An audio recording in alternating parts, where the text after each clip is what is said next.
ایک صحابی کا نا بڑا عالی شان محل حضور نے دیکھا تھا. حضور نے ہماری توجہ دلائی. ایک صحابی کا بہت بڑا محل تھا, ڈبل ٹرپل سٹوری. حضور وہاں سے گزرے. ایک بات بڑی تسلی سے مجھے بتائیں, ادھر دیکھیں میری طرف, بیٹا عالی شان مکان بنائے تو ابا راضی نہیں ہوتا؟ استاد پیر صاحب راضی ہوتے ہیں نا کہ ماشاءاللہ ہمارے بچے کا مکان ہے. پر حضور نے وہ اتنا بلند و بالا مکان دیکھا تو حضور کے چہرے پہ ناراضگی آئی. یہ مشکات کی حدیث ہے. جب وہ صحابی گھر آئے تو لوگوں نے بتلایا حضور آئے تھے پر تیرا مکان پسند نہیں آیا. رنگے چمن پسند نہ پھولوں کی بو پسند, ہم کو ہے وہ پسند جسے آئے تو پسند. انہوں نے پوچھا بھی نہیں جا کے کہ حضور اس کا کیا کروں, چھت پہ چڑھے اور اوپر والی منزل گرا دی. پھر نبی کریم کی بارگاہ میں آئے, عرض کی حضور جو آپ کو پسند نہیں تھا میں نے گرا دیا ہے. حضور فرمانے لگے اتنی عمارتیں نہ بناؤ جو تمہارے لیے قیامت میں وبال بن جائیں.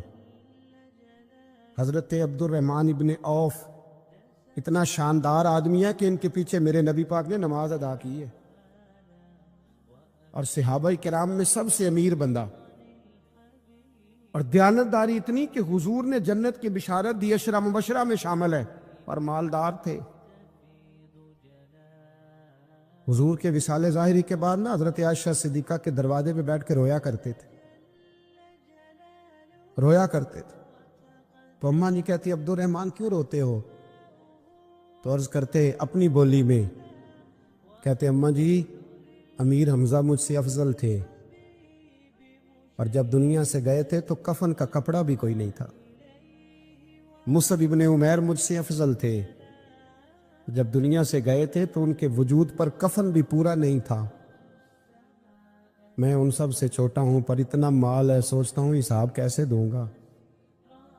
اماں جی میرے لیے دعا کر دو, میں کہیں قیامت میں الجھ نہ جاؤں. وہ سمجھ گئے تھے کہ دنیا عارضی ہے. آپ یقین کریں فکر ہی ختم ہو گئی ہے لوگوں کی. فکر ہی, اگر کوئی بات کرتا ہے بندہ تو وہ صرف اتنی کرتا ہے کہ میرے بچوں کی دنیا اچھی ہو جائے. خدا را میرے رسول پاک نے جو ہمیں پاک فرمایا تو بہت بڑا سبق یہ دیا کہ دنیا عارضی ہے. دنیا عارضی. وقت دیں معاملات کو, ٹائم دیں. آپ دیکھیں اللہ تبارک و تعالیٰ بڑا کریم ہے. وقت کے ساتھ جب چیزیں تبدیل ہوتی ہیں اپنے ٹائم کے. حضرت بلال حبشی رضی اللہ تعالی, بڑا مشکل نہیں, اکیلا آدمی, غریب آدمی, مکے کے سارے سرداروں کے قابو آ گیا. حضرت احسان, میں نے خود اپنی آنکھوں سے دیکھا, حضرت بلال کے گلے میں رسی ڈال کے بچے کھینچا کرتے تھے. یار خاصا مشکل کام نہیں. امیہ بن خلف ڈنڈوں سے مارتا ہے, آپ کے ہاتھ اور پیر چارپائی کے نیچے رکھ کے تو اوپر بیٹھے رہتے بڑی بڑی دیر. بڑی تکلیف نہیں, بڑی اذیت نہیں. لیکن حضرت بلال حبشی فرماتے ہیں پھر میں نے وہ سارے دکھ مٹتے دیکھے. وقت بیت گیا. وہی امیہ بن خلف ایک دن گھوڑے پہ تھا, گھوڑے اپنے کو تیار کر رہا تھا, لگام ڈال رہا تھا. حضور علیہ السلام گزرے تو فرمایا کیا کر رہے ہو؟ کہنے لگے اس گھوڑے پر بیٹھ کے آپ کو شہید کروں گا. تو حضور فرمانے لگے تیاری کر لے, تجھے قتل میں نہیں کرنا ہے. پھر جنگ کے موقع پہ نا ہلکی سی خراش لگائی رسول پاک نے اسے, یا گلے پہ. تڑپتا تھا, روتا تھا, سسکتا تھا. لوگ کہتے تھے امیہ کیا ہو گیا, اتنا سیانہ بندہ یہ کیا کرتا ہے؟ تو کہنے لگا تمہیں پتہ نہیں مجھے تکلیف کتنی. ضرب تو چھوٹی ہے پر تمہیں پتہ نہیں لگائی کس نے ہے تو چھوٹی, پر تمہیں خبر نہیں کہ لگائی کس نے ہے, کس نے یہ ضرب لگا دی ہے. پھر تڑپ کر سسک کر مرا. حالات بدل جاتے ہیں, حالات میں تبدیلیاں آ جاتی. اگر بیماری آ گئی, کوئی پریشانی آ گئی, کہیں کوئی اپنا دنیا سے چلا گیا تو یہ ذاتی تکلیف ہے, اس پر بھی صبر کرنا. اور اگر اپنوں نے بیگانوں نے کوئی تکلیف پہنچا دی, کوئی اذیت دے دی, وہ اذیت کئی صورتوں میں ہو سکتی ہے. تانا بھی ایک اذیت ہے. طنز بھی ایک اذیت ہے. کسی شخص کے بارے میں غلط کلمہ کہنا بھی ایک اذیت ہے. اور مقابلے میں کھڑے ہو جانا، لڑائی کرنا، یہ بھی ایک اذیت ہے. اس پر بھی صبر کرو. ورابطو، اور اس طرح کرو کہ کمر بستہ رہو، جد و جہد کرتے رہو. واتقوا اللہ، اللہ سے ڈرو. لعلکم تفلحون، تاکہ تم کامیاب ہو جاؤ. صبر جب آپ کرتے ہیں نا اور صبر کا ارادہ کرتے ہیں تو اللہ تعالیٰ صبر کی توفیق بھی عطا فرماتا ہے. ہم نے یہ دیکھا ہے کہ ہمارے پاس نعمتوں کی کمی نہیں، ہمارے فریزر خوراک سے بھرے ہوئے، ہمارے دسترخوانوں پہ انواع و اقسام کی چیزیں چنی ہوئی ہیں، ہماری الماریوں میں کئی ہمارے لباس تیار شدہ لٹکے ہوئے، ہماری جیبوں میں ہماری ضرورت کا سرمایہ اللہ نے ہمیں دے دیا.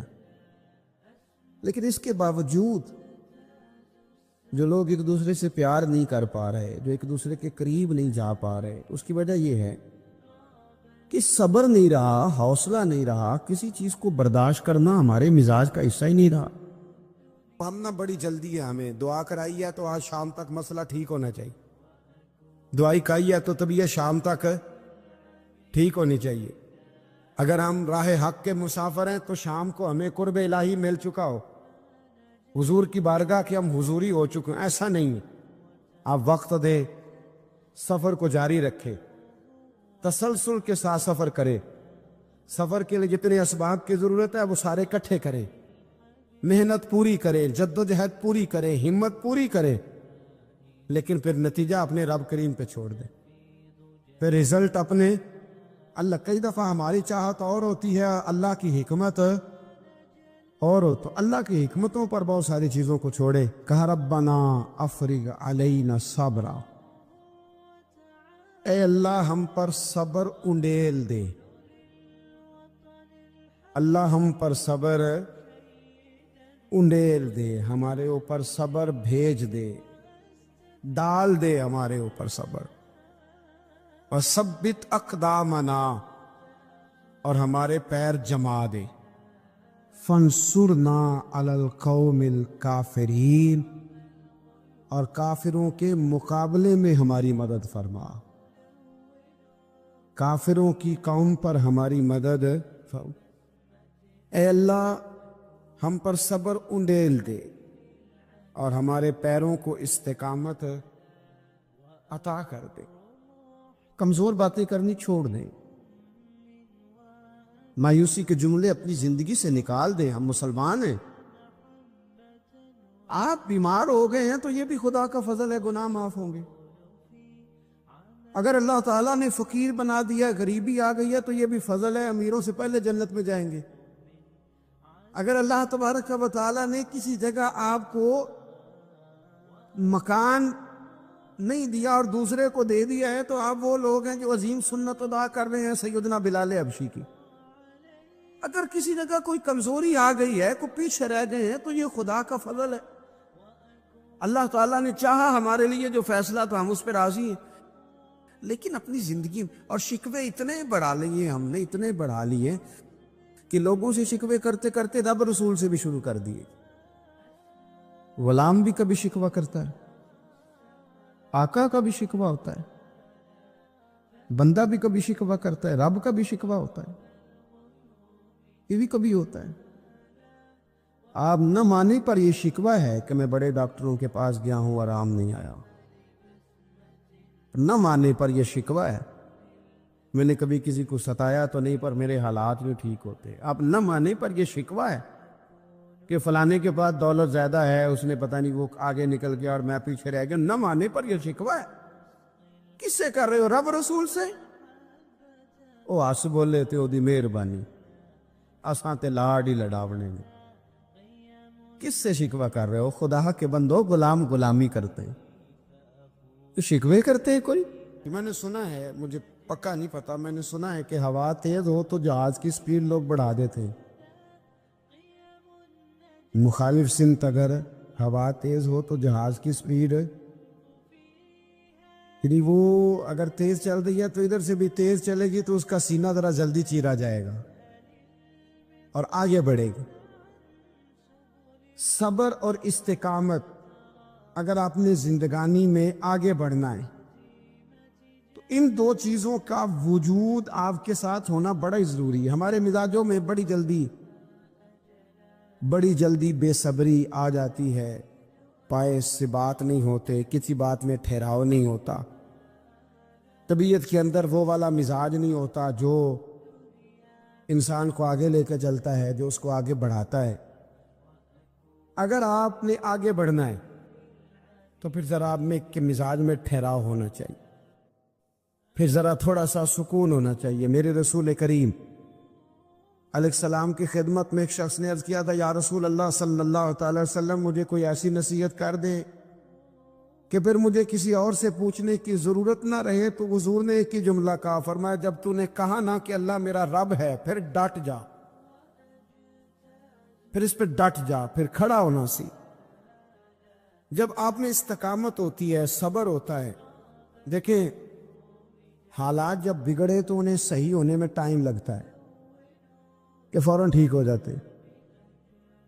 آپ بیمار ہو گئے، تکلیف ہوئی، کوئی آپ کو بیماری لگ گئی، آپ ڈاکٹر صاحب کے پاس گئے، انہوں نے آپ کو دیکھا، ٹریٹمنٹ کی، پھر دوائیاں لکھیں، پھر انہوں نے آپ کو کہا کہ آپ کو 1 ہفتہ یا 1.5 ہفتہ دوائی کھانی ہے، یہ ایک شربت کی شیشی ہے، یہ ایک بوتل ہے، یہ ایک سیرپ ہے، 1 چمچ صبح 1 شام، اور پورا ہفتہ آپ نے استعمال کرنا ہے۔ اب آپ تو کہہ رہے تھے کہ میں نے ابھی ٹھیک ہونا ہے گھنٹے کے بعد، تو سارا نہ پی لوں، سیرپ سارا نہ پی لوں ابھی، اور 1.5 ہفتے کی دوائی ابھی نہ کھا لوں، تھوڑی تھوڑی کر کے بھی تو کھانی ہے نا، ساری کٹھی نہ کھا لوں، ہو جائیں گے ٹھیک؟ کیا خیال ہے آپ کا؟ نہیں ہوں گے۔ کیوں؟ اس لیے کہ جس ترتیب سے ڈاکٹر نے آپ کو بتلایا ہے، آپ کا وجود اسی ترتیب سے اسے قبول کرے گا۔ آپ کا جو وہ مرض ہے وہ اسی ترتیب سے بہتر ہوگا جس ترتیب سے ڈاکٹر نے، طبیب نے، حکیم نے آپ کو بتلایا ہے، اسی مرتب ترتیب سے آپ نے اس کو دوا کو استعمال کرنا ہے، تو اسی ترتیب سے وہ سارے معاملات ٹھیک ہوں گے۔ اب آپ کا تو منشا تھا کہ میں نے سویرے فوراً اٹھنا ہے اور میں نے دوا کھانی ہے تو میں نے فٹافٹ ٹھیک ہو جانا ہے، تو بھئی یہ آپ کی منشا تو ہے، لیکن حکمت کا تقاضا یہ نہیں ہے۔ حکمت کا تقاضا یہ ہے کہ آپ کو 1 گولی کھانی ہے، 1 چمچ سیرپ کا پینا ہے، آپ کو مناسب پرہیز کرنا ہے، اس کے بعد جا کے آپ کی طبیعت ٹھیک ہوگی۔ لیکن اگر آپ کا یہ پروگرام بن گیا ہے کہ نہیں میں نے تو شام کو ہی ٹھیک ہونا ہے، تو یہ ممکن نہیں ہے۔ اس کے لیے آپ کو ذہنی طور پر تیار ہونا چاہیے، آپ کو سمجھنا چاہیے کہ بہت ساری چیزیں ایسی ہوتی ہیں جنہیں وقت دینا پڑتا ہے، بہت سارے حالات ایسے ہوتے ہیں جنہیں ٹائم دینا پڑتا ہے، وہ اپنے وقت پر جا کے چیزیں درست ہو جاتی ہیں۔ لیکن ہم چاہتے ہیں کہ ہم ابھی کریں، سویرے کریں، شام کریں، وہ کئی دفعہ صحیح کرنے کی بجائے ماحول کو ہم خراب کر لیتے ہیں۔ انہیں وقت دیں، انہیں ٹائم دیں، انہیں موقع دیں۔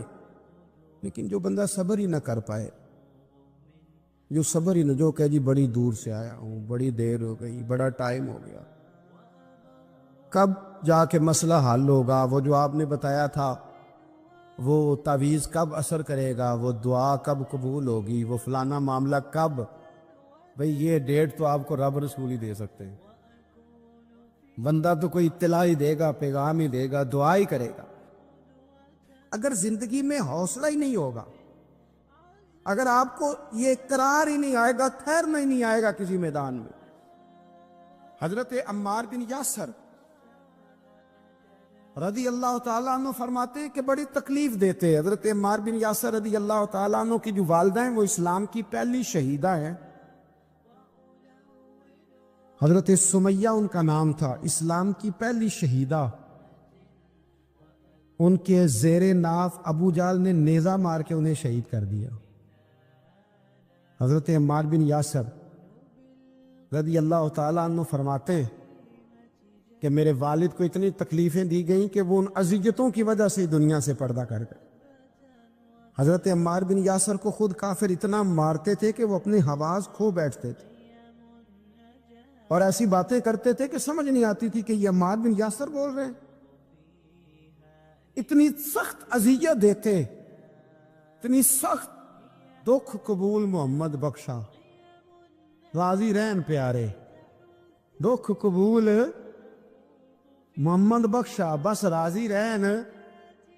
اتنی تکلیف دیتے کہ حضرت عمار بن یاسر حواس کھو بیٹھتے، تکلیف میں آتے. بڑا سہا، بڑا برداشت کیا. ایک دن میرے رسول پاک تشریف لائے اور حضور نے کہا او آل یاسر میں تمہیں مبارک دینے آیا ہوں. رب کریم نے تمہارے لیے جنت میں مکان بنا دیے ہیں. حضور نے تمہارے لیے، اللہ نے تمہارے لیے جنت میں مکانات، تمہیں مبارک ہو. تمہاری اذیتیں، تمہاری تکلیفیں، تمہارے درد، تمہاری راتیں کام آ گئیں. مالک نے تمہارے لیے مکانات بنا دیے ہیں، حالات ٹھیک کر دیے ہیں، تبھی تمہیں بہتری آ گئی ہے. میرے محبوب کریم، رؤوف الرحیم، سید عالم، نور مجسم، شفیع معظم، آقا دو عالم صلی اللہ تعالی علیہ وسلم نے انہیں خوشخبری سنا دی. حضرت عمار کہتے ہیں پھر حالات بدلے. پھر میں نے جو مجھے اذیتیں دینے والے تھے، میں نے انہیں گڑھوں میں گرتے دیکھا. آپ فرماتے ہیں ابو جہل کی لاش اٹھانے والا بھی بدر میں کوئی موجود نہ تھا. اور ابو لہب جو مجھے تکلیفیں دیتا تھا، وہ مکے کے چوک میں مرا ہوا پڑا تھا، پر کوئی اس کے قریب جانے والا بھی موجود نہ تھا، کوئی نہیں تھا. آپ فرماتے ہیں وہ حالات بھی. حضرت عمار کا اپنا کیا حال ہوا؟ حضرت خالد بن ولید رضی اللہ تعالیٰ عنہ بڑے بہادر ہیں. حضور نے فرمایا یہ اللہ کی تلوار ہے، یہ اللہ کی. بڑے بہادر تھے، بڑے شیر دل تھے. فرماتے ہیں کبھی معذرت نہیں کرنی پڑی، کبھی جھکنا نہیں پڑا، کبھی کسی کی منت نہیں کی. اللہ نے طاقت اتنی عطا فرمائی تھی، ہمت، حوصلہ، صبر، استقامت اتنا دیا تھا. کبھی کسی جگہ پشت نہیں لگی. لیکن فرماتے کسی وجہ سے نا ایک دن میرا عمار بن یاسر کے ساتھ کسی بات پہ اختلاف رائے ہو گیا، جھگڑا ہو گیا. توجہ ہے میری بات پر؟ فرماتے ہیں جھگڑا ہو گیا. ہمارا پتہ حال کیا ہے؟ ہمارا یہ حال ہوتا ہے کہ ہمارا جھگڑا ہو جائے تو خیر ہے، لیکن اگر پڑوسی کے بچے لڑ پڑے تو ہم کہتے ہیں اس کی روزی پاک نہیں، اس کی تربیت ٹھیک نہیں. ہمارا بھائیوں سے رٹا ہو جائے تو معاملہ اور ہے، کسی کا ہو جائے تو معاملہ اور ہے. میں بیمار ہو جاؤں تو آزمائش ہے، اور سامنے والا بیمار ہو جائے تو سزا ہے. پھر کیا ہے؟ بلکہ پنجابی کہتے ہیں کیتیاں نو پھڑیا ہے، یہی کہہ دیتے. اور میں بیمار ہو جاؤں تو آزمائش آ گئی جی اللہ کی طرف سے. ایسا نہ کرے. ہمارا فتویٰ اپنے حق میں اور ہوتا ہے، سامنے والے کے معاملے میں اور ہوتا ہے. حضرت عمار بن یاسر کی بات کر رہا تھا.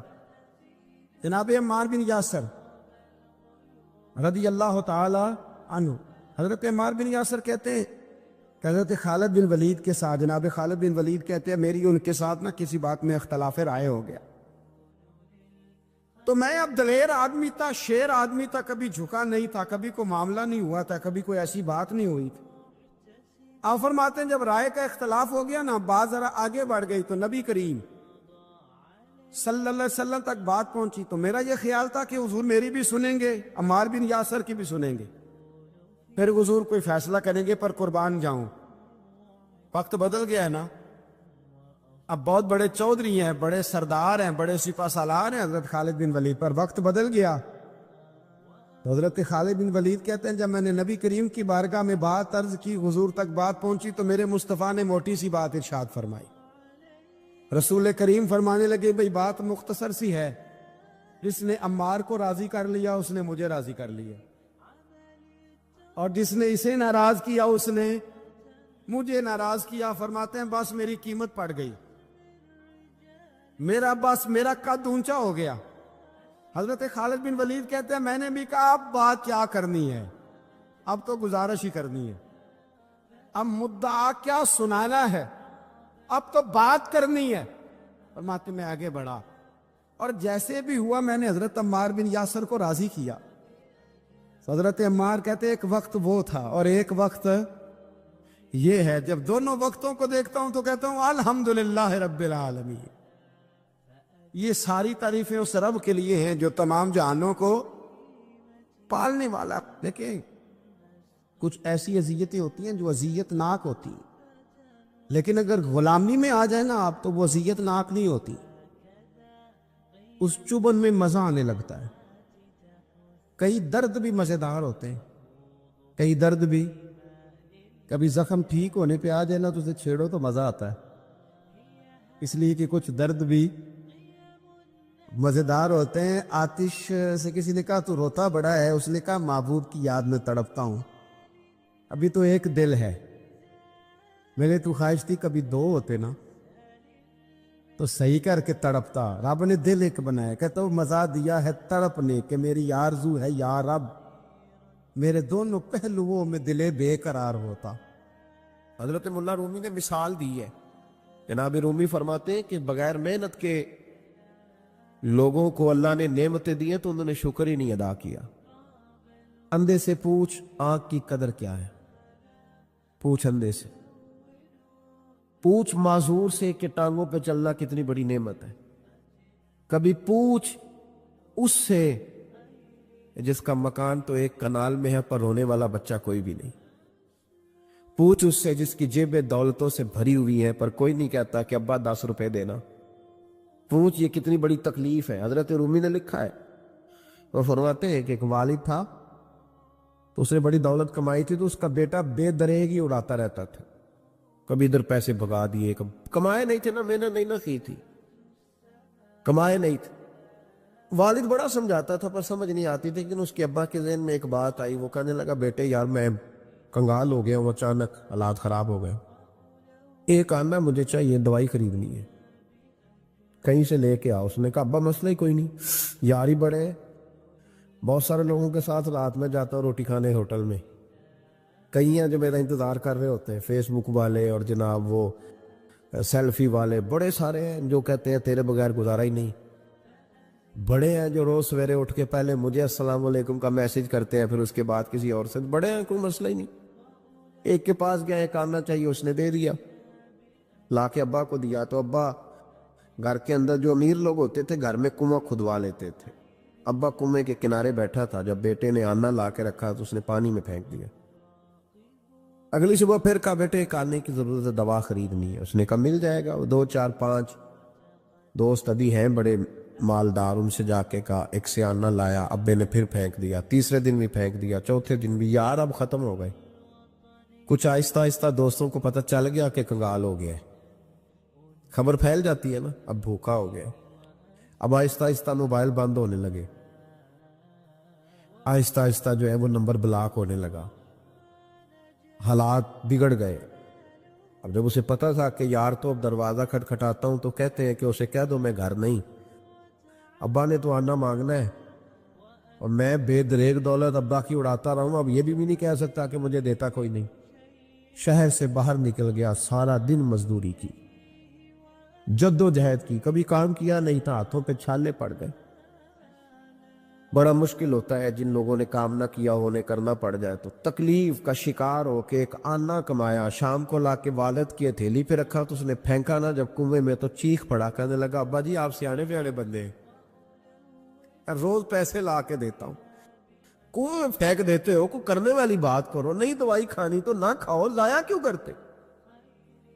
بیٹے کو باپ نے تھپکی دے کے بٹھا لیا. اس نے کہا بیٹا میں نے پہلے دن تو نہیں پھینکا، تو 7واں دن میں روز پھینکتا ہوں، آج تیری چیخیں کیوں نکلی. کہنے لگا ابا پہلے ادھار کے تھے آج مزدوری کے ہیں. نہیں سمجھ آئی بات. پہلے بولیے اور آج میری محنت ہے، مزدوری ہے، جد و جہد ہے. تو والد کہنے لگا بیٹے یہی میں تجھے سمجھانا چاہتا تھا، وہ میری بھی محنت کے ہیں جو تجھ روز یاروں کو کھلا آتا ہے، میں نے بڑی جد و جہد سے جمع کی ہے، میں کنگال نہیں ہوا، صرف تجھے سمجھانا تھا. او بھائی یہ آنکھیں تیری محنت کی نہیں نا، اس لیے تو شکر نہیں ادا کرتا. یہ وجود، یہ ٹانگیں، یہ شعور، یہ تیری جد و جہد کا نہیں. جو عقل کی دولت اللہ نے دیا نا یہ تیری محنت کی نہیں. اگر محنت کی ہوتی تو سجدے میں پڑا رہتا. تو خیال کرتا اللہ نے آنکھیں دی ہیں قرآن دیکھنے کے لیے. جب کوئی کسی گندی چیز کو دیکھتا ہے تو ناشکری کرتا ہے. جب غلط طرف اٹھاتا ہے یہ چیزیں تو ناشکری کرتا ہے. صاحبو یاد رکھنا اور اس پر ضرور غور کرنا کہ جب نعمتوں کا شکر ادا نہ کیا جائے تو پھر ہمیں استغفار کا حکم دیا گیا ہے. پھر کیا کرنا ہے ہم نے؟ استغفار کہ یا اللہ ہم تیری نعمتوں کا شکر ادا نہیں کر سکے تو ہمیں معاف فرما دے، تو ہم سے درگزر فرما، معاف فرما. ایک استغفار اس بات کا ہے کہ دیکھیں نا یہ رسول پاک علیہ السلام کا فرمان، یہ حدیث امام رازی نے لکھی، اور نبی پاک کی فرمان کے لحاظ سے جو چیز ہمارے سامنے آئے نا اس پر ہماری آنکھیں بھی کھل جانی چاہیے، دل بھی کھل جانا چاہیے کہ کوئی خاص ہی بات تھی جو حضور نے بیان فرمائی صلی اللہ علیہ وسلم. سرکار دو عالم علیہ السلام نے فرمایا ایک آدمی نے 500 سال بغیر ریاکاری کے اللہ کی عبادت کی. کتنے سال؟ یہ 5 سال نہیں ہوتی بغیر ریاکاری کی. تہجد پڑھنے والا جب تک 6 لوگوں کو بتا رہا نہ دے تہجد پڑھی ہے اتنی دیر تو تہجد آگے بڑھتی نہیں. کم از کم 6 بندوں کو پتا ہونے چاہیے. اور میرے جیسے حاجی نمازیوں کا تو دل کرتا ہے کہ وظیفے پہ بندہ رکھا جائے جو تعریفیں کرے صبح و شام. قائد صاحب کی کیا بات ہے، حضرت صاحب کی وظیفہ دیں گے اس کو مہینے کا، وہ تعریف کرے کھول کے کہ آپ کی بڑی بات. یہ مرض ہے، تعریف سننا نا یہ بیماری ہے، اس نے جھوٹ کو جنم دیا ہے. بہت بڑا مرض ہے. حضرت سعدی نے اس پر بہت بڑے مقالہ جات لکھے ہیں اور فرماتے ہیں یہ مرض کچھ لوگوں میں بہت زیادہ ہوتا ہے. ایک امیروں میں، امیر لوگ ناراض نہ ہو جائیں پر انہوں نے کہا ہے تو کوئی حکمت ہوگی نا. امیروں میں تعریف سننے کا مرض بہت زیادہ ہوتا ہے. فرماتے ہیں ایک بادشاہوں میں اور تیسرا عورتوں میں، ان میں یہ بیماری بہت زیادہ ہوتی ہے. کوئی تعریف نہ کرے تو خود اپنی کرنی شروع کر دیتے، خود ہی کہہ دیتے ہیں کہ وہ کیا بات سی میرے ابا جی تے وہ تے 100 حال چلدا سی تے 150 بندہ ٹکر کر ابا جی تے چھڑ تو دس تیرے کنے چل دین، تیرے کول کنے بندے روٹی کھاندے، اپنی بات کرنا. اقبال کہتے تھے تو وہ آبا تمہارے ہی مگر تم کیا ہو، ہاتھ پہ ہاتھ درے منتظر فردا. ابا جی کی دادا جی کے چھوڑ اپنی کر، ہمیں تو تیرا پتہ ہے تو اپنی بات کر. تیرے اندر بھی کوئی چیز ہے کہ نہیں؟ ابا دادا تو سب کے بڑے، حضرت آدم کی اولاد ہے تو حضرت آدم نبی تھے، تو باپ دادا تو سب کے بڑے بڑے ہی ہیں. بات یہ ہے کہ اپنی بات کرنی چاہیے نا. تو یہ بیماری ہے، یہ نقص ہے. 500 سال بغیر ریاکاری کے عبادت، اور بیان میرے نبی کریم علیہ السلام فرما رہے 5 بولیے. یہ بہت بڑا مسئلہ ہے. دکھاوا نہ ہو، ریاکاری نہ ہو. ہم مجالس میں جاتے ہیں نا جناب، محافل میں، تو لسٹ ملتی ہے، یہ چوہدری صاحب نے صدارت ہے، انہوں نے خصوصی تعاون کیا ہے، تو یہ فلانے صاحب ہے تو ان کا بھی نام لینا ہے. تو میں کبھی کبھی کہہ دیتا ہوں کہ یار آپ نے تو کہا تھا یہ نبی پاک کی تعریف کی محفل ہے، اور یہ آپ نے لسٹ لگا دی ہے پوری تعریف کرنے والوں کی. کچھ ضروری ہے کسی کا نام لینا اور اس کا جناب ذکر کرنا اور اشتہار پہ اس کی فوٹو آنا؟ یہ کچھ ضروری ہے؟ ویسے بھی کو اچھا لگتا ہے کہ نبی پاک کے نام کی محفل اور میں صدارت کر رہا ہوں؟ ڈرنا چاہیے نا مجھے اللہ تعالیٰ. حضور کی محفل اور میری صدارت، اس پر کبھی غور کرے. اگر کوئی رائے طریقت کا مسافر ہوگا تو تڑپ جائے گا کہ نبی پاک کے نام کی محفل اور سرپرستی ایک ایسے آدمی کی جس کو وضو تک نہیں کرنا آتا. چھ معنی دار ہے، وہ دھندا ہے معاذ اللہ تعالیٰ. جس کا جو دل کرے وہ کرتا جائے. 500 سال بغیر ریاکاری کی عبادت کی. 5 بڑا مشکل ہوتا ہے. حضور فرماتے ہیں یہی بندہ جب اللہ کے حضور کھڑا کیا جائے گا تو رب کریم اس سے کہے گا کہ چلو اس کو میرے فضل سے جنت میں لے جاؤ. تو عرض کرے گا مالک فضل تو ٹھیک ہے پر 500 سال لگائے میں نے. 5 وہ مولوی صاحب میری طرح کے بیچارے جو امام مسجد ہوتے ہیں نا تو وہ بھی کہتے ہیں جب میں آیا تھا تو 30 بچے تھے مسجد میں، اب 80 ہو گئے. اور بھائی یہ بندوں کو بتانے کی کیا ضرورت ہے؟ یہ تو اللہ کی رضا کے لیے ہے نا. تو چھوڑ، اس میں اتنا تذکرہ کرنے کی کیا حال ہے؟ 500 سال جس نے لگائے بول پڑا یا اللہ 500 سال لگائے اور تو کہتا ہے کہ اس کو میرے فضل سے لے جاؤ. تو رب کریم نے فرمایا چلو کوئی نہیں، پھر انصاف کر لیتے ہیں. الٹی آنکھ کی روشنی نکال کے ترازو کے ایک پلڑے میں رکھو اور 500 سال کی بغیر ریاکاری کی عبادت دوسرے پلڑے میں رکھو. کبھی اس مریض سے پوچھنا جس کو ڈاکٹر کہہ دیتا ہے کہ تیری آنکھ کا علاج نہیں ہو سکتا. بے بس ہوتے ہیں ڈاکٹر، جواب دے جاتا ہے شعور. پوچھ کبھی اس شخص سے کو کہتا ہے بس جناب، اب آپ اپنی آنکھیں موجود ہونے کے باوجود آپ دیکھ نہیں سکتے، اتنی موٹی آنکھ لگی ہوئی ہے. لیکن روشنی اللہ چاہے تو دیتا ہے، نہ چاہے تو نہیں دیتا. ایک آنکھ کی روشنی ایک پلڑے میں رکھ لو اور دوسرے میں 500 سال کی عبادت رکھ دی. اللہ اکبر. تو رب کریم نے فرمایا اب تولو. جب تولی تو وہ عبادت تھوڑی تھی اور ایک نعمت زیادہ تھی. اللہ نے فرمایا یہ تو بھئی اس کو تو 500 سال دیے تھے، یہ تو ایک نعمت کا شکر نہیں ادا کر سکا، پکڑو اس کو دوزخ میں ڈالو. ایک کر کے کیا آیا ہے؟ پکڑو جہنم میں ڈالو، اس کو لے چلو. ترمذی شریف کے لفظ ہے، نبی پاک نے ہمیں سمجھایا اور ایک جملے میں ساری بات ختم کر دی. حضور فرمانے لگے تو اللہ کی تھوڑے دیے ہوئے رزق پہ راضی ہو جا، وہ بھی تیری تھوڑی عبادت سے راضی ہو جائے گا. اور اگر تیرا پروگرام ہے نا لمبی چوڑی جائیداد ہوگا تو پھر سجدے بھی لمبے کر، پر لمبے کر میں تو بھی. یہ کیا بات ہوئی؟ یہاں جتنی دولت بڑھتی جاتی ہے عبادت سکڑتی جاتی ہے، وقت ہی نہیں، ٹائم ہی نہیں. یہ بڑھا پھر. تو جب دوزخ میں جانے لگا نا تو پھر خیال آیا. تو حضور فرماتے استغفار کرنے لگا، کہنے لگا اللہ میں بھول گیا تھا، اللہ مجھے غلطی لگ گئی. استغفار کر رہا. تو جب اس نے استغفار کیا تو رب کریم تو پہلے ہی بڑا قبول کرنے والا ہے. یا اللہ میں بھول گیا. تو فرمایا چلو جو استغفار کرے اسے تو میں ویسے ہی معاف کر دیا کرتا ہوں، اسے بخش دو، اسے میرے فضل سے جنت میں لے جاؤ. پہلا استغفار ہمارے بزرگ نے ایک مراقبہ کراتے تھے. مراقبہ ان فی خلق السماوات والارض واختلاف اللیل والنہار لآیات لأولی الالباب. مراقبہ ہوتا تھا اللہ کی نعمتوں پر غور کرنے کا نام. تو اکیلا بیٹھ، گردن جھکا اور غور کر خدا کا فضل کتنا ہے اور میری اس میں محنت کتنی،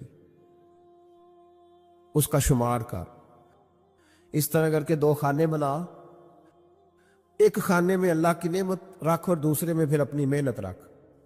اس کو کہتے ہیں مراقبہ. یہاں سے مراقبہ سٹارٹ ہوتا ہے. اور اگر تو شکر ادا کر رہا ہے تو پھر ٹھیک ہے، ورنہ پھر استغفار کر. پھر اللہ کے حضور معافی مانگ، پھر اس کے حضور آہوزاری کر، پھر اس سے کہہ کہ وہ معاف کرے. ہم لوگ یہ والا مراقبہ نہیں کرتے، اس لیے جو چیز ہے وہ تو میرا حق تھا، مجھے فٹافٹ دوسری بھی چاہیے. استغفار کریں اس لیے کہ ہم شکر ادا صحیح طور پر کر سکے. پھر اس کے بعد دوسرا استغفار اس وقت ہوتا ہے اللہ اکبر کہ جب انسان باشعور زیادہ ہو پر بے عمل بھی اتنا ہی زیادہ ہو، اسے بھی استغفار زیادہ کر دو چاہیے. اب میرے سمیت کسی بھی آدمی کو چھیڑیں گے نا تو دنیا اور مافیہ کی وہ باتیں کرے گا، لیکن جب اس کا عمل دیکھا جائے گا تو کچا سا، پلپلا سا، کمزور سا. یعنی ایسے لوگ ہیں جو ماں باپ کی عظمت پر 6 گھنٹے تقریر کر سکتے ہیں، لیکن اگر ان کی اماں سے جا کے پوچھا جائے کہ بیٹے کا حال کیا ہے جی، تو کہتے ہیں بڑی تکلیف میں ہو. اپنے بیٹے کے سبب سے وہ بڑی آزمائش کا شکار. بھئی تیری 6 گھنٹے کی تقریر کا معنی کیا ہوا؟ تو لفظوں کے گورکھ دھندے کا ماہر ہے.